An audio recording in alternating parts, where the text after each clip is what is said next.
tumeanza kuona mtiririko au mwenendo wa wanaharakati ndani ya region yetu hii kuanza kuvamia na kuingilia mambo yetu huku.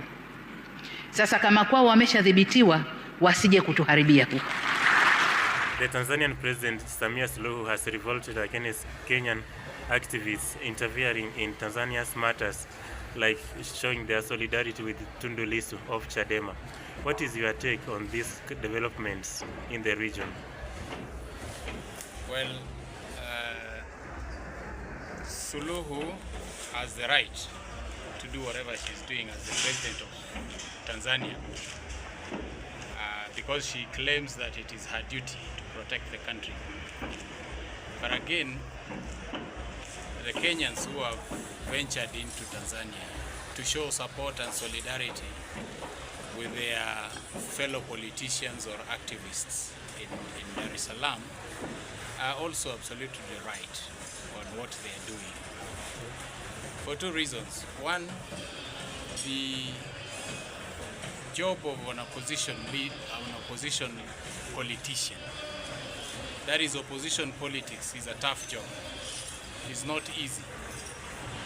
To succeed in opposition politics, one needs a lot of support, internally and externally.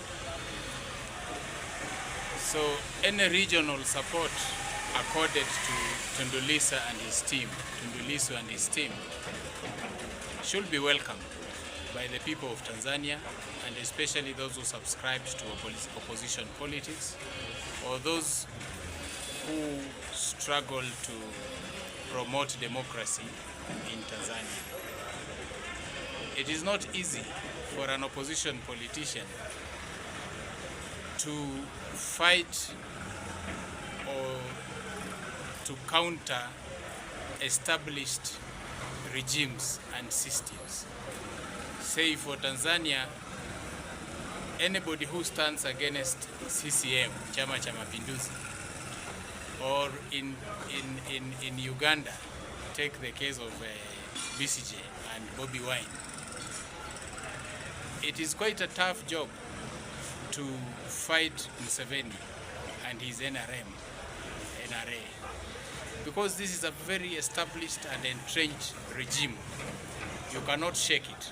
So any support you get from inside Uganda or inside Tanzania, or any support you get from Kenya, from the region, even international support, can go a long way in helping these people in their activism or in their political games or political struggles. So I think the Kenyans, Maraga and Maraga, Mutunga and Karua and the entire team were absolutely right. They did the right thing to go and show their support, show their stand in solidarity with Tundu Lissu and the guys in Chadema who are currently, in quotes, going through political persecution, or probably somebody wants to block them from participating in the forthcoming elections. How do you treat the Kenyan President William Ruto's silence over the matter? Politically, Ruto has taken the right stand. He doesn't have anything to say about it. In fact, he should be happy about it. You see, what Kenyans have been asking, although Mutunga and his group were on a very noble mission, they were doing a very good thing, standing with their comrades on the other side of the border.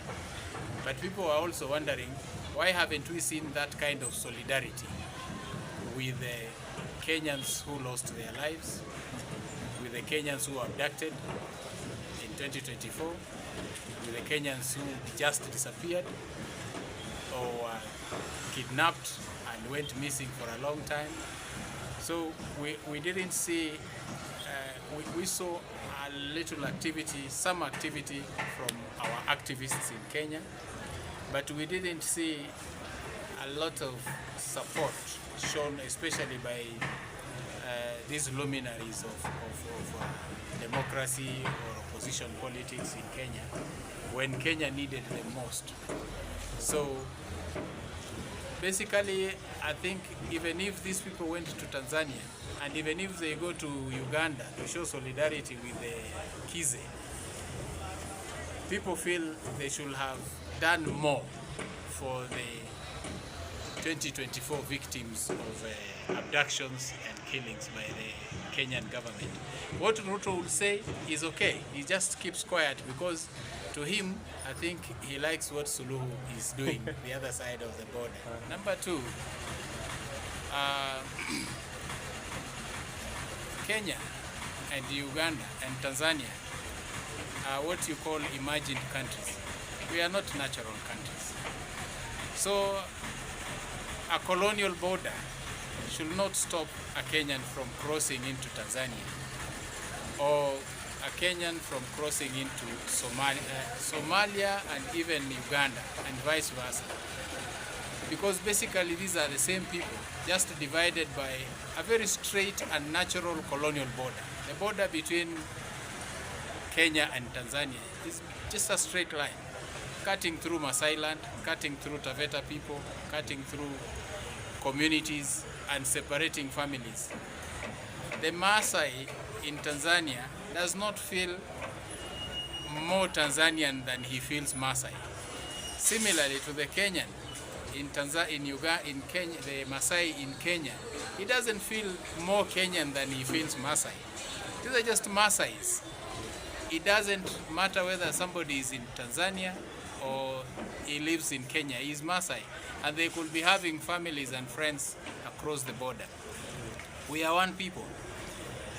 It is the same thing in Uganda, between Uganda and Kenya. The Tesos and the Samias and the Bagisus and the Bukusus living on both sides of the border. And perfectly the same thing even on the eastern border between Kenya and Somalia. The Somalis in Kenya, the Ogadenis in Kenya, they are just same Ogadenis or Darots across the border. So given that our countries are generally emerging countries, we should not limit people from crossing from one country into another country. We are not yet nations. Probably we will create a nation when we have the East African community, maybe with a federation of countries. That is when we become a nation, because we are one people. But again, remember, there is something called the East African Law Society. Just like we have the Law Society of Kenya, we also have the East African Law Society.